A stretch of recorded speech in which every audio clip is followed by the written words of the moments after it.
Bonjour à tous, donc aujourd'hui dans cette vidéo je vais vous partager les aliments qui m'incommandent le plus depuis que j'ai été opérée de la sleeve. Avant de commencer la vidéo, je vous rappelle qu'il est important de liker et commenter, je compte sur vous pour le faire. Sur les aliments qui m'incommandent le plus, donc il faut savoir quand même que globalement j'ai énormément de chance dans le sens où je peux quasiment consommer tout. C'est-à-dire qu'il n'y a pas un seul aliment qui, lorsque je le mets dans la bouche, voilà, m'écœure, voilà, ou va me donner des nausées, etc.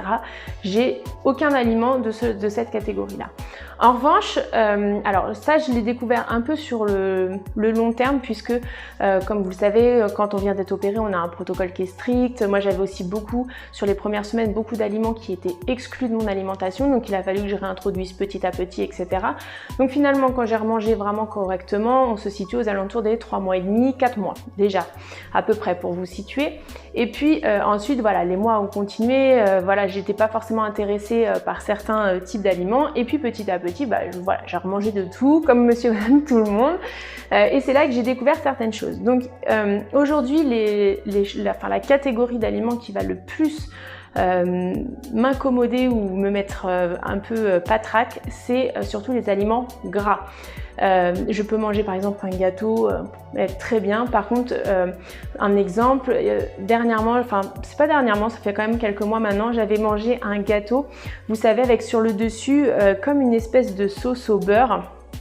Donc certes c'est bon, mais alors voilà, j'ai mangé 3-4 bouchées et le gâteau m'est resté vraiment sur l'estomac toute l'après-midi. J'étais ballonnée, j'étais écœurée, j'étais vraiment pas bien. Donc voilà, j'ai compris tout de suite que ça venait de l'espèce de sauce au beurre là, je sais pas comment vous dire, mais je pense que vous verrez de quoi je veux vous parler. Donc voilà, ça, ce type d'aliment, c'est typique ce qu'il faut que j'évite si je veux pas être pas bien. Alors comment après ça se manifeste, c'est que je vais avoir une lourdeur à l'estomac, un petit peu comme, je sais pas si ça vous parlera, mais par exemple avant l'opération, quand je mangeais de très grosses quantités, après j'avais vraiment un poids dans l'estomac, j'avais un peu des remontées, etc. Voilà, ça va me faire exactement la même chose, bien que ce soit finalement 3-4 bouchées, c'est vraiment quelque chose que mon estomac tolère pas. Ça va être une chose, mais bon, en soi, je peux quand même manger 1 ou 2 morceaux, enfin 2 cuillères hein, si je veux, mais voilà, je vais éviter parce que le but n'est pas que je me sente mal. Ensuite, une autre catégorie d'aliments, et ça va être vraiment là-dessus principalement, ça va être sur tout ce qui est un peu fast-food, type burger, type tacos, type... c'est un peu ça. La pizza, beaucoup moins. La pizza, j'arrive à manger en me faisant plaisir si je mange vraiment doucement, si je prends mon temps, c'est quelque chose qui passe bien. Par contre, voilà, burger, tacos, ces trucs-là, quand je vais les manger, je vais savourer. Mais déjà, premièrement, quand je les mange, je mange beaucoup plus vite. Je ne sais pas pourquoi, me demandez pas, j'ai pas de raison, mais je mange toujours plus vite. Je pense que c'est parce que je suis une gourmande, donc voilà, je mange vite.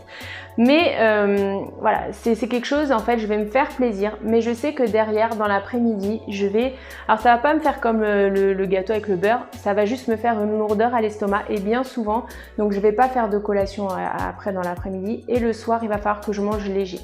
Voilà, ça c'est le principal inconvénient, enfin si on peut appeler ça un inconvénient, finalement c'est juste qu'il faut que je m'adapte, et c'est pour ça aussi que je les espace et que quand je fais des cheat meals, j'essaye de varier et pas forcément prendre des choses qui vont être copieuses, enfin lourdes et de type tacos ou burger, voilà. Mais sinon par exemple le grec aussi il me fait ça. La dernière fois que je vous ai partagé mon grec, ça m'a fait la même chose. Voilà, c'est des choses, déjà je pense qu'il faudrait que je les mange beaucoup plus doucement, mais voilà, et globalement je sais que sur la journée ça détraque un peu quand même mon estomac. Alors après quand je dis détraquer, je suis pas malade, enfin voilà, mais voilà, je sais que j'ai une lourdeur, qu'il faut que je sois light dans ce que je vais manger derrière sur le restant de la journée. Voilà. Après ça va être aussi tout ce qui va être, alors j'adore ça, mais la raclette. Alors c'est quelque chose que voilà, qui passe bien, que je vais bien tolérer, etc. Par contre, il faut que je sache m'arrêter. Si je fais la bouchée ou le fromage de trop, et ben c'est pareil, je vais me retrouver dans la situation où j'ai la lourdeur sur l'estomac et après je suis pas forcément très bien, surtout si ça se fait en soirée et qu'il faut que j'aille dormir derrière. Là c'est beaucoup plus compliqué, je me sens vraiment pas du tout à l'aise, enfin voilà, c'est vraiment désagréable et finalement le plaisir que j'ai eu en mangeant, il est un peu contrebalancé par le mal-être que je ressens après. Donc voilà, je sais que quand je mange une raclette, il faut que je sois très vigilante sur la quantité.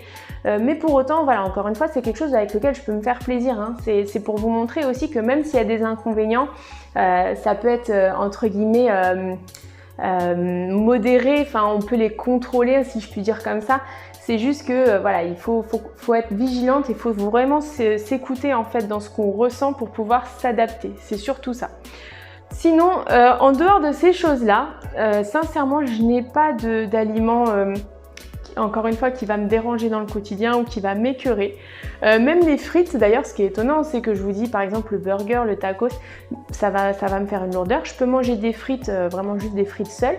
Ça va rien me faire du tout, donc pourtant ça va être gras, hein. Je vous parlais du beurre, mais voilà, les frites c'est gras aussi. Et ça passe très bien.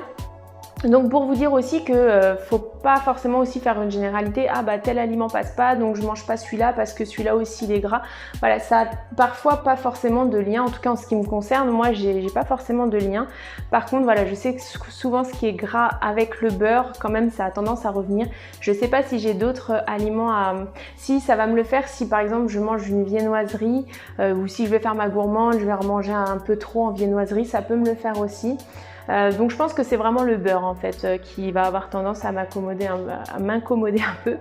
Mais voilà, globalement j'estime avoir beaucoup de chance là-dessus et du coup c'est vraiment aidant parce que ça m'aide aussi à aller découvrir plein de choses et comme les goûts évoluent, ben voilà, du coup je me cantonne pas à ce que je suis sûre de pouvoir manger et donc c'est plutôt chouette voilà, de découvrir autre chose.